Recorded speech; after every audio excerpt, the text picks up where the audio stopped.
ഈ family living cum stair room ഏരിയന്ന് നമ്മൾ ഇമ്മീഡിയറ്റ് വീണ്ടും അപ്രോച്ച് ചെയ്യുന്നത് നമ്മുടെ ഡൈനിങ് സ്പേസിലേക്കാണ്. ഒരു നല്ല സ്പേഷ്യസ് ആയിട്ടുള്ള ഡൈനിങ്.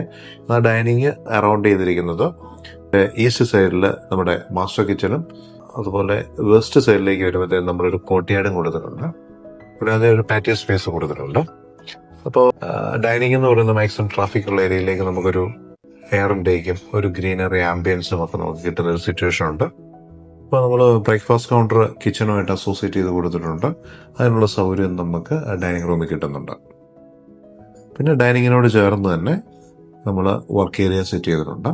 പിന്നെ ഗ്രൗണ്ട് ഫ്ലോറിൽ ക്ലയൻറ്റിൻ്റെ ആവശ്യം അതായിരുന്നു. ഗ്രൗണ്ട് ഫ്ലോറിൽ നമുക്ക് ഒരു മാസം ബെഡ്റൂമാണ് പറഞ്ഞത്. മുമ്പ് പറഞ്ഞ ആ പ്ലോട്ടിൻ്റെ ചലഞ്ചസുമായി ബന്ധപ്പെട്ട് നമുക്ക് അധികം അമ്യൂണിറ്റീസ് ഗ്രൗണ്ട് ഫ്ലോർ പ്ലേസ് ചെയ്യാൻ പറ്റാവുന്നു. അപ്പം അങ്ങനെയാണ് നമുക്ക് ഒരേ ഒരു സിംഗിൾ ബെഡ്റൂം വന്നിരിക്കുന്നത് നമ്മൾ ഗ്രൗണ്ട് ഫ്ലോറിൽ സെറ്റ് ചെയ്തിട്ടുണ്ട്. അപ്പം ഇതാണ് ഓവറോൾ ഈ പ്രോജക്റ്റിൻ്റെ ഗ്രൗണ്ട്